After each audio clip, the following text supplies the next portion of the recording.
have been trying to include meditation in my life for so many time, and for some reason I didn't do it. I was thinking that it was very difficult, that I didn't have the time. I got distracted very easy, and my mind was always, like I used to say, like a monkey, from one idea to the other idea. So today I have here with me Krista Oaks. She is a meditation teacher, yoga teacher. Also, she's an author and a public speaker. Krista, welcome. Thanks, Alex.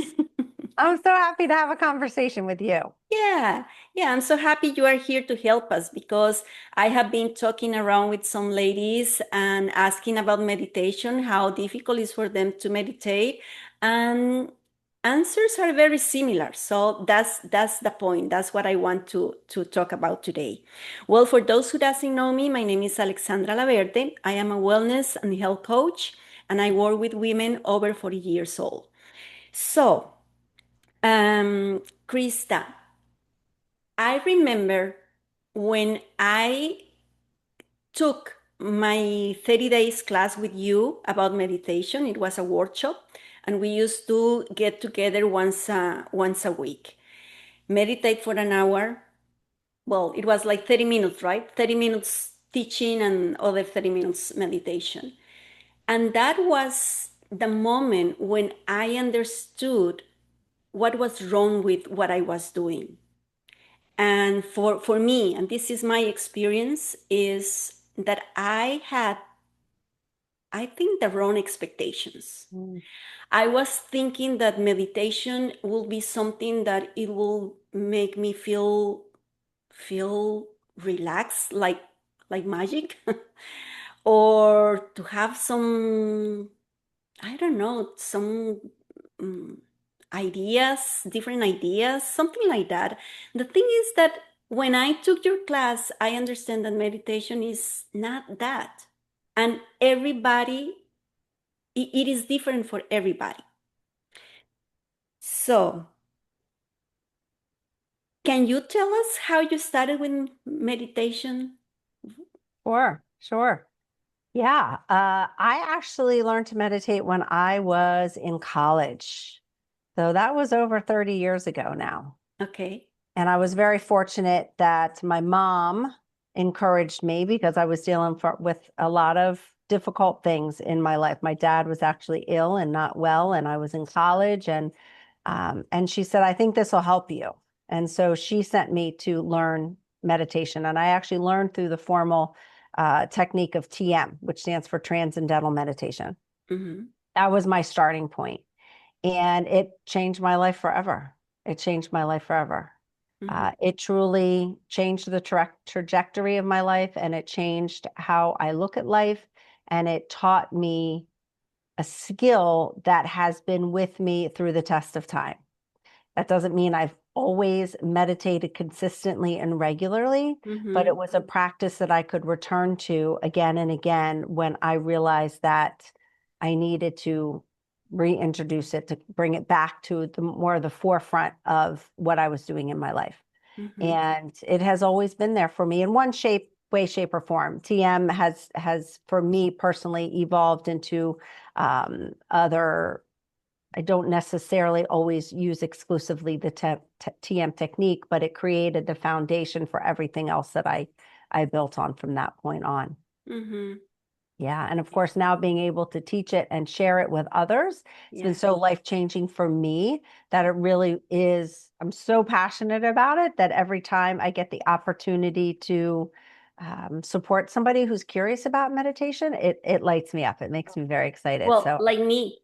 yeah, yeah, Because it yeah, was after that class, after that workshop, that I really were able to introduce yeah, the routine, the meditation in my yeah, routine. And it's not something that I, that is heavy, like it's, that kind of stuff that I say, oh, yeah, I have to.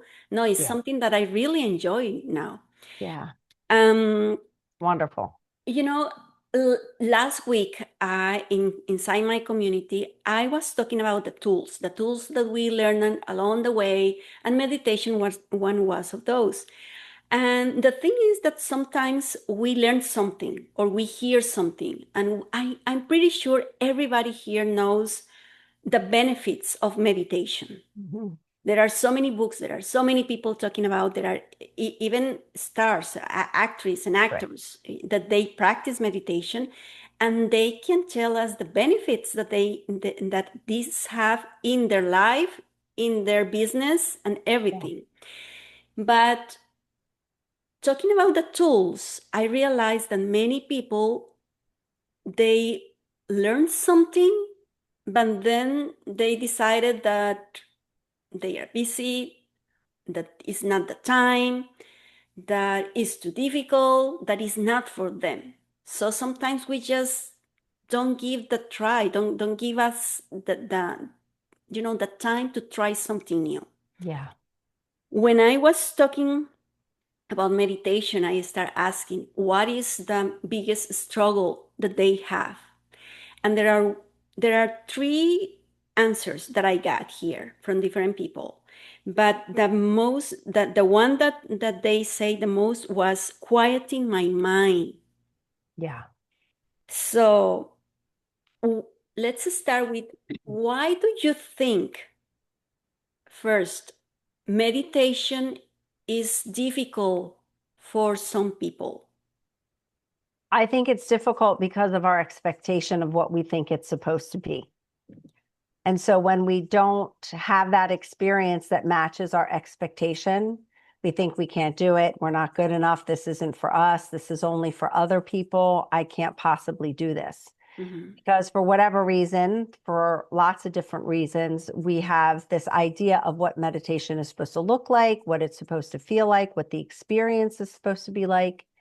And when it's different than that, we feel as if we have somehow failed.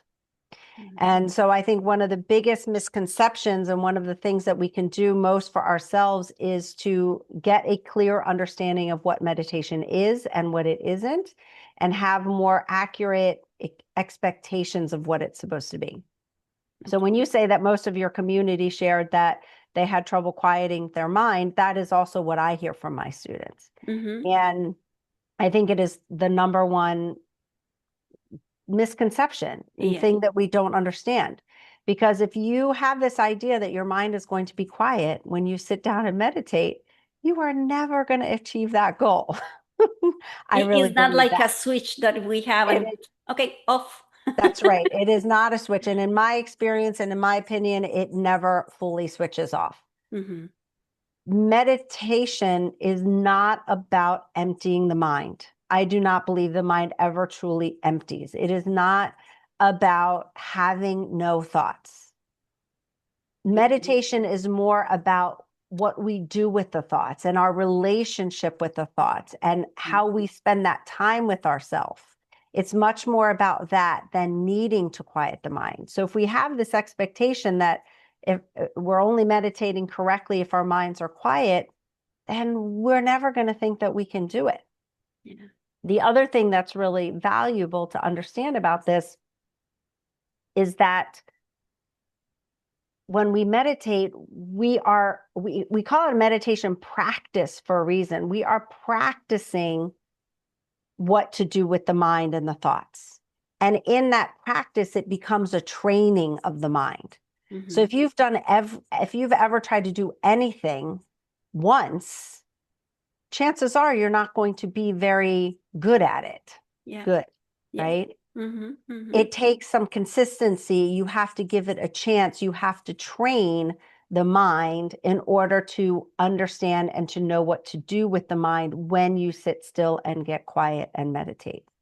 Mm-hmm. And I think that's really important to acknowledge and to understand when we think about our expectations, just like you had this expectation that in one time I'm going to feel this immediate change and become some enlightened being, when really it takes a consistent regular practice Mm-hmm.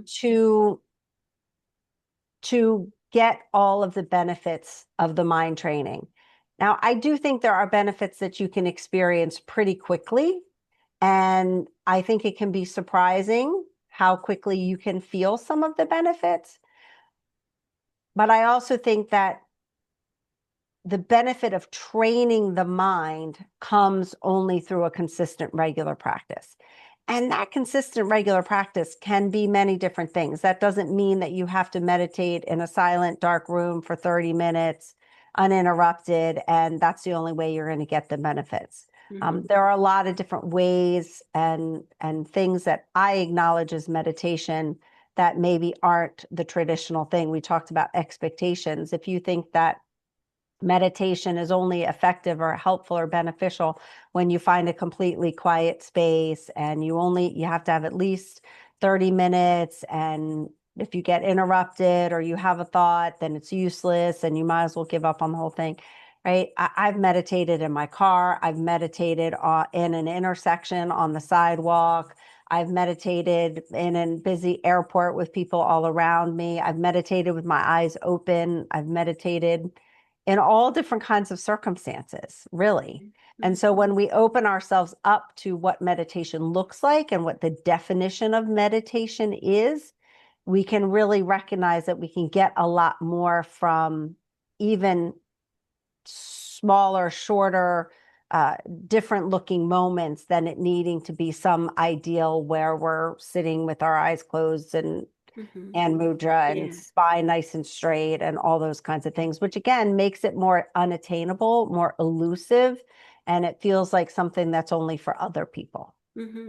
Yeah, I remember in your class, you teach us during that month, you teach us the different ways to do it. Yeah. And I think it was the first class that it was just paying attention to our breathing, which is something that we can do anywhere. That's Anywhere. right. Yeah. It's one of the reasons it's one of my favorite ways to meditate, because you don't need any equipment. You don't need anything else. You don't need earphones. You don't need anything. You can do it anywhere for sure. Another thing that stick with me, it is the, that different distraction, different sounds around us. And I remember that day, it was around October, because I remember I was out in my patio, and it was very nice breeze and cool, not like now. And there was this sound of people working in a roof, like tack, tack, tack. Yeah. And it was like, okay, what's that? But something happened that I was able to just pay attention to my breathing. And I cannot tell you that I stopped hearing the people working, but it was like there wasn't there. Right. The way that I interpret that is you changed your perspective of the noise, which is part of what happens when we train our mind. We begin to be more aware of our thoughts and what the thoughts are, where they're coming from, and what do we want to do with those thoughts. And it is amazing how we can change our perspective. Something that can be so prominent, like, nailing on a roof, can have our full attention in one moment, can fade into the background in another.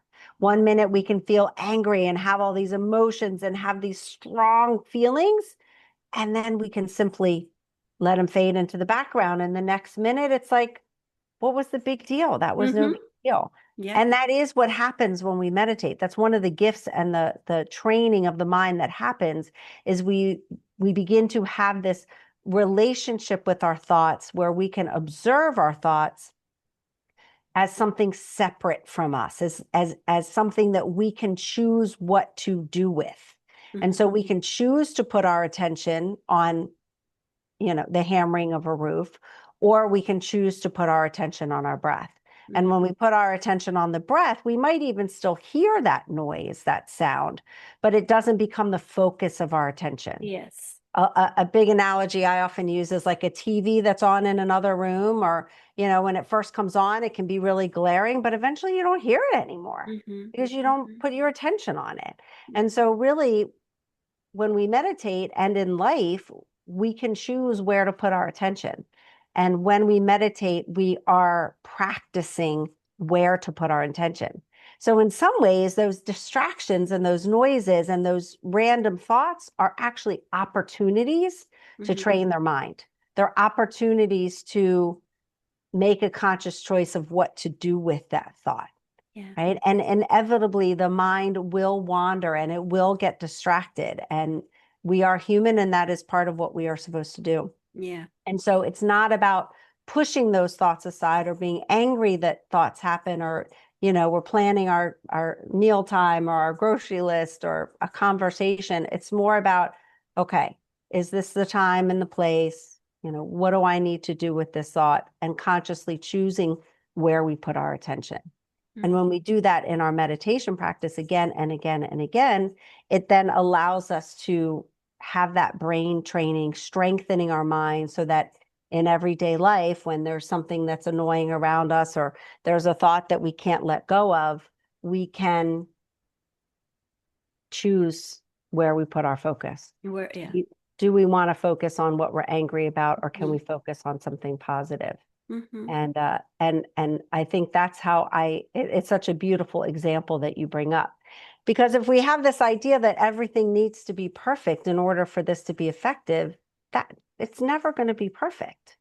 We're never going to be without thoughts or without distractions or sounds and sensations. It's what we do with them. It's training the mind to become aware of them and then choosing what to do with them. Yeah. That's the Well, practice. I think you just answered about the person who answered focusing only on the moment, because there is still a lot of thoughts, a lot of things happening around us that is the ability that we have to develop to choose where do you want to focus on. So rather than saying, I'm trying to quiet my mind, it's not about that. It's I'm trying to understand my mind. I'm wanting to choose my thoughts carefully. And when we think about it that way, we recognize that every thought is actually an opportunity. I do think that we have experiences where, even when we say quieting the mind, in my experience, quieting the mind doesn't feel like less thoughts. It feels like an attachment to the thoughts, right? Because when we're super attached to the thoughts, when we have a lot of emotion and feelings about the thoughts, then we feel anxiety or stress, or we got to problem solve and all of that stuff that comes along with thoughts, which then takes work and energy and a busy mind. When we talk about quieting the thoughts, I think it's even less. It's not that there are fewer thoughts. It's that the thoughts have less reactions, less emotions, less energy behind the thoughts. We can see them as a thought comes and the thought goes, right? Yeah. Where initially sometimes it'll happen, or even sometimes when I sit down and meditate, if depending upon what's going on, a thought comes and I want to spend time with the thought. I want to ruminate. I want to solve the problem. I want to analyze it. I want to feel the emotions of it. And then it's like, oh, wait, I don't have to do that right now. Okay, just let it go. I'm going to set that aside. It's like putting it up on a shelf. Yes. And so sometimes I spend longer time with the thoughts before I let them go. And other times they more easily pass by. Okay. And so it really isn't that our minds get to a point where, or even that a quiet mind is no thoughts. It's a quiet mind is less energy, less feelings, less attachment to the thoughts. And so therefore it is quieter because it's calmer. We're more relaxed and unattached to the thoughts that we have. Okay. Krista, and for those who wants to start, let's say that there is a person that they haven't ever tried meditation. Yeah. How can they start, and for how long?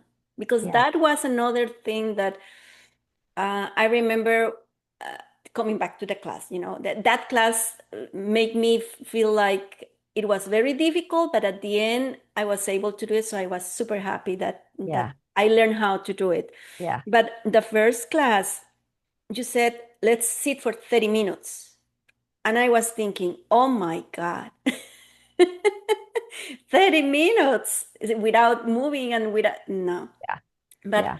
for someone who hasn't practiced ever, what is the time, or how can they just start it? Yeah.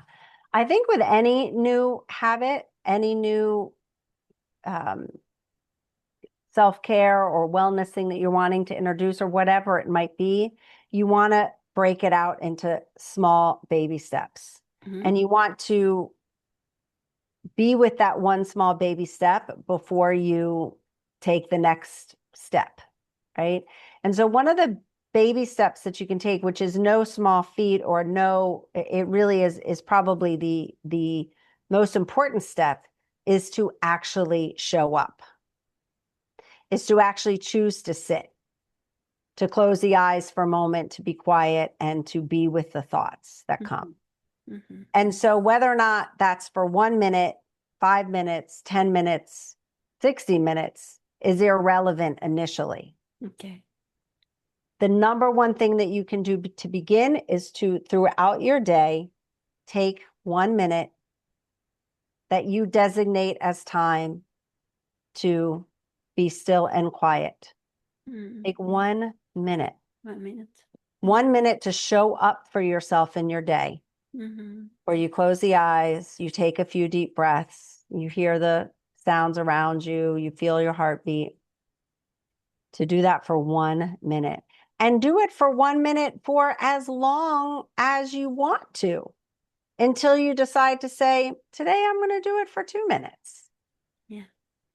And eventually you discover that you can sit for longer and longer time. And even on top of that, when you initially begin starting with a minute, if you've gone through the whole day and tomorrow you wake up and you go, I forgot to be quiet for a minute. Okay, do it right now. Mm-hmm. Do it when you remember. Start with that minute. Mm-hmm. I think that is the number one place to begin.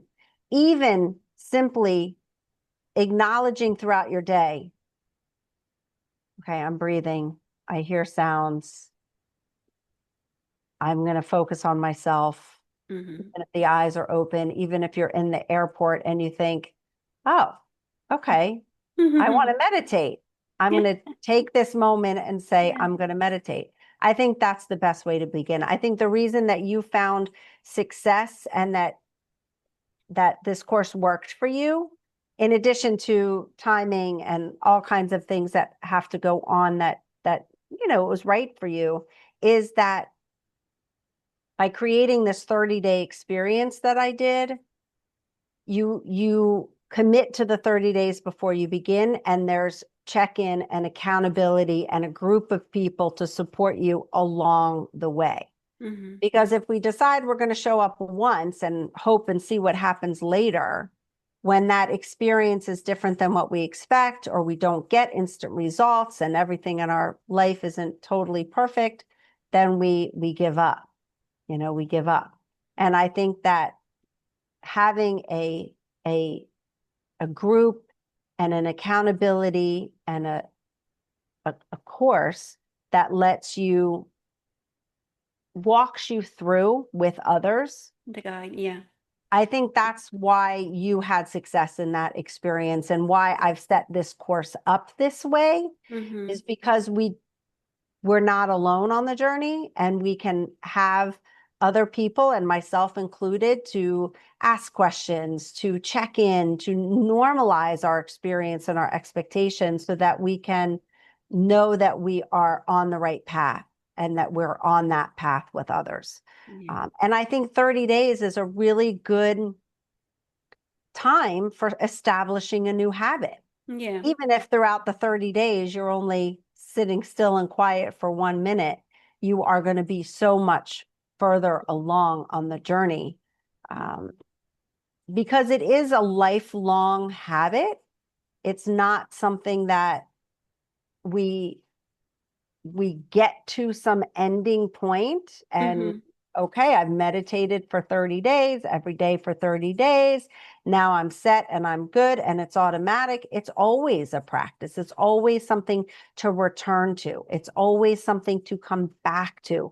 Chances are, as it has in my life over the 30 years I've been meditating, there have been times when I've been super consistent and times when I haven't, depending upon what's going on in my life. But I have that foundation and that understanding of what meditation offers that I know I can return to it anytime. And from the people that have done the course for me, that's what I found has been so such a consistent feedback I've gotten is that they now have this foundation to build on. It's not like at the end of the 30 days, you're done, you've completed it, course is Yeah, over, have a nice yeah, day. It's yeah, like that's only the beginning. yeah. That's only the beginning of what you get to create for the rest of your And that happened to me because now I look forward that moment. yeah. It's Yeah. something that, and yes, it's as you said, sometimes I can't for Yeah. any reason, but most of the time I do it, and it's something that I'm looking forward to do it. It's Yeah. something that again is an experience for me that make me feel in peace. Yeah. Well, Is I was going to ask you that question. What would you say has been the biggest transformation or the thing that you notice has changed for you from since taking the course, since meditating on a regular basis? What shift have you experienced for yourself, if any? for me is find that moment, first of all, moment for myself, and not to solve any problem. Mm, It's just be there. It's just be there and pay attention to my body, to what my body is feeling, to my yeah. breathing. And yes, I might be, thinking about what is next or what am I gonna cook today or something like that or something about a client. But those ideas, I just let them go, and I intentionally, and this is something that is very important for me, I intentionally go back to my breathing, go Yeah. back to, okay, no, this is my time, Yeah. you know? Yeah. This is my time to be only in the present moment. Yeah. I often describe meditation and yoga to an extent as well as a mini vacation for yourself. It's like you just pick this time, whether it's 1 minute, 5 minutes, 30 minutes, to be with yourself and only yourself, where you don't have to solve any problems. You don't have to do anything else. You get to be with yourself in that moment as it is. Krista, and sometimes I feel so good that I don't want to finish. Yeah, yeah, that can happen. So too. Well, again, just like a vacation, when you go on vacation, sometimes you don't want to come home.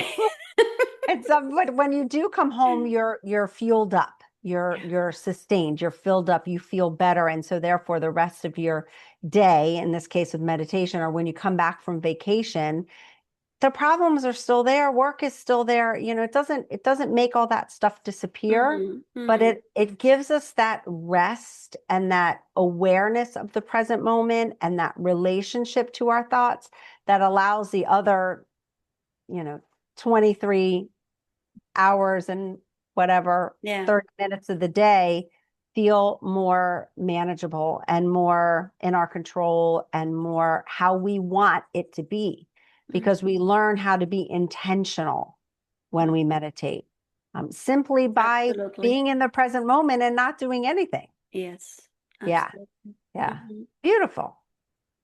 The last question, I want to answer this because few people say the same. How can they, okay, the question is, how can we make it easier to stay consistent Yeah. without turning this into, I have to? Yeah, yeah. So I think initially there's two things. I do think that habit stacking is important. I think when you're introducing a new habit, to combine it with something that you already do and something that you actually look forward to can be really helpful. So if you take a shower every morning, if you drink coffee every morning, if you walk your dog every morning, if you read the paper, if you say a prayer, if you, whatever it is that you're already doing every single day that you, that is easy, that you look forward to, if you give yourself a few moments, again, whether it's 1 minute or 20 minutes before that thing to stack your meditation practice with. And say, okay, before I drink my coffee, I'm going to sit here still and quiet for 5 minutes. Before I walk the dog, or maybe after if you need to tire them out. But, you know, around my walking my dog, I'm going to give myself 10 minutes to be still and quiet beforehand. So I think that's an initial way to begin, because that other thing is already in place. I think also having a commitment and the desire and belief in what you want to do. So for example, if you don't think meditation is valuable, what's the point? You're not right? going to do And it. you're certainly not going to be committed to it. But if you have a belief and an understanding that meditation is something that can benefit your life and that is something that you truly want to incorporate in your life, then you have that feeling that you're moving towards, and you have that, you're more able to make that commitment that says, okay, I'm going to start with 1 minute. This is going to be a regular part of my day. So I do think that you have to make a commitment. And that's one of the things that the course that I offer gives you is a commitment. By saying yes to a group of people, whether it's my course, to another course, to whatever you can, that says you have a reason and an accountability and you make a commitment before you could begin. I'm going to do this for the next 30 days. You are more likely to get to the end of the 30 days and go through the process. Yeah, and that is exactly how I work with my clients, because the person who wants to start living healthier, they really have the reason, as you said. They have to make a decision. You have to make a decision. Okay, I'm gonna give it a try to this. And maybe it's not for you, but maybe it is. So you have to try in order to find out if that is for you, if that is gonna work for you. After decision, commitment. Just for 30 days or for the minute a day, anything that we start doing it new, it's something that we have to make a decision, to be willing to do it, and to commit. Otherwise, and it's one of the reasons why, I mean, I think that I'm a huge fan of Insight Timer. There's wonderful apps out there that have meditations and things on them. But I think the challenge is they don't encourage you to show up. I mean, they do have systems in place and reminders and things like that. But ultimately, you have to decide to show up. You have to make that commitment and decide that it's valuable enough. Because like you said, you tried many times. Right? You explored and experimented with meditation, but it wasn't until you said, okay, I'm going to commit to this 30 days. And my challenge, if you will, to anybody listening to this is commit to 30 days.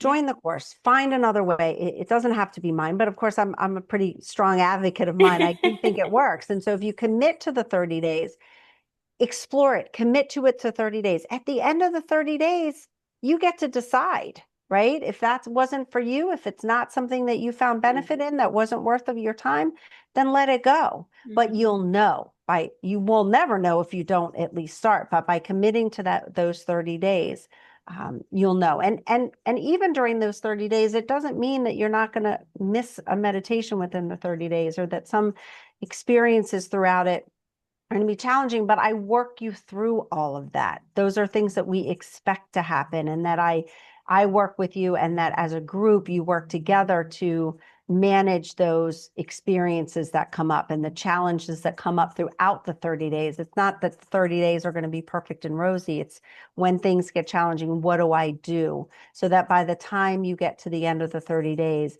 you do have the tools and the foundation and the springboard to continue the practice. And the course that I have created has teaching videos.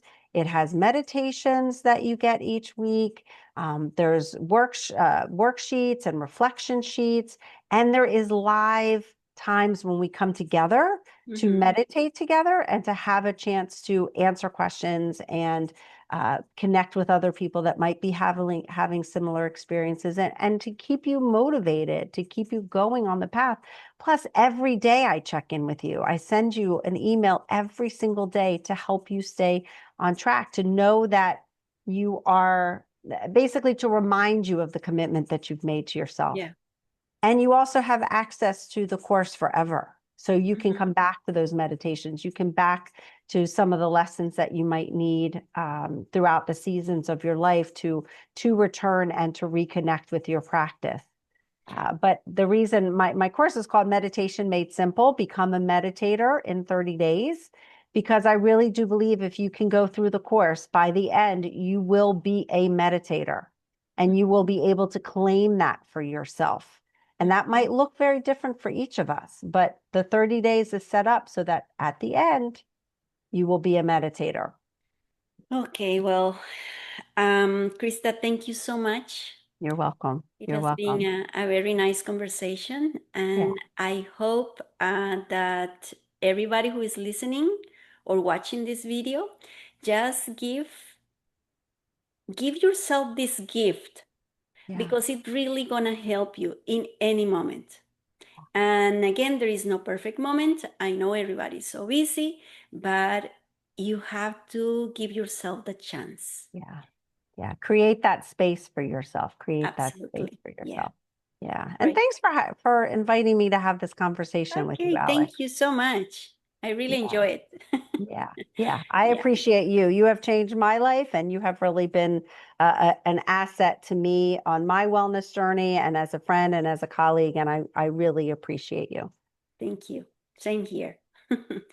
Okay. Well, thank you so much, and see you in the next video. Bye. Bye, Krista. Thank you.